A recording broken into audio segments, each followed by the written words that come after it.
by 3 in the morning and expected to vote in a day? I think this whole process is broken. We're talking about appropriations bills that have been lying in public for months, over 6-7 months. So we've got to figure out a better way to appropriate. Any fiscal conservative should understand that CRs are horrible. They're disruptive. They cost more money.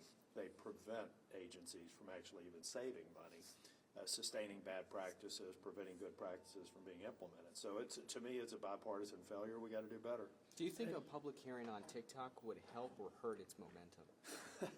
I think TikTok is hurting its momentum by their behavior right now. I don't know that a public hearing would help. But what's fundamental here are concerns with the connection to the CCCP, but their behavior, and they're all called to congressmen, they ought to rethink.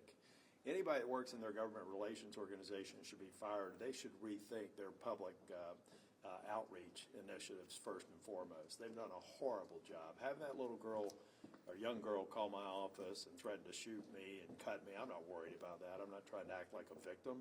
But what I'm trying to point to is a really bad practice and a bad decision on TikTok's part, and it really just provides more weight to the case to move forward with the bill. How many of those threats have you gotten? No, we've gotten a lot of them. I don't think many have risen to that level. I should let everybody know, if you rise to that level in my office, you will be reported to police, and I will move forward with prosecution. Done it. There are people in prison right now for having done that. You don't play that kind of game with me.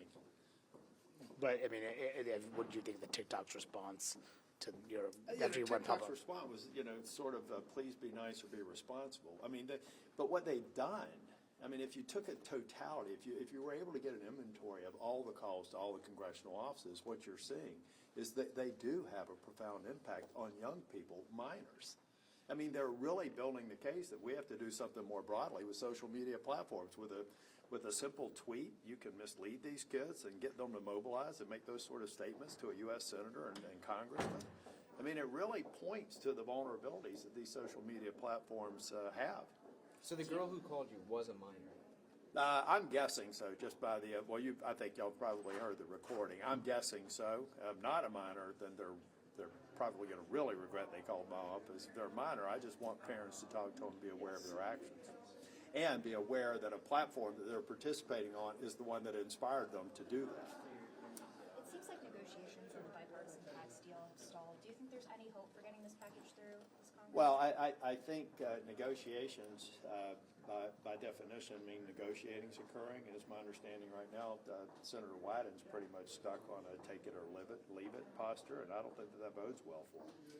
Speaker Johnson suggested that he might want to have PM Netanyahu address the whole of Congress. Do you think that a joint address would be an effective thing for him to do? I think any time we have the opportunity for one of our greatest allies to come before Congress and build their case, it's worthwhile investment of our time. So you guys had that meeting yesterday about the future of Senate leadership. Do you think that Trump is going to put his thumb on the scale here? Would it matter who he endorses in this race? I mean, this is a secret ballot. I went through a secret ballot for running for speaker, and if everybody that told me they were going to vote for me voted for me, then we had about 4 times more members than we really did. Secret ballots work in a weird way. The president can weigh in, but at the end of the day, it's a secret ballot. I think the senators are going to vote what's best for the chamber and not really be unduly influenced by anybody outside of the conference. Like, if Thune's rocky relationship with Trump in the past, will that matter? I don't think so. I think what we're looking at is who can keep their hand on the rudder in the conference, and that's that the only perspective that matters are people that work in the conference every single day. The president, as I've said before, the president rightfully wants to have influence over the Article I branch. You'd have to be irresponsible as a president not to assert your power. But last time I checked, that branch was defined in Article II. And I'm here about stewardship and strengthening the Article I branch, and I believe that most of my colleagues are in the same boat. So good on the president for asserting his authority. That's exactly what his job is. Good on our members for saying we run the Article II branch here on the Senate side anyway, and we intend to continue to do that, and we're not going to be unduly influenced by any outside interests. You're speaking about the filibuster when you say that? That's one, but I just think in general, the day-to-day operations, the majority leader or minority leader for that matter is a very, very important role that's dynamic. Priorities change daily in terms of the will and the priorities of the members. And you can't, if you start getting an undue amount of influence from people on the outside, that becomes a very difficult process to manage. So, it's just management discipline. But like I said, I don't begrudge Senator. I don't begrudge anybody, any President Trump or any past president. It's the same sort of tug and pull that I had when I was Speaker and working with Democrat and Republican governors.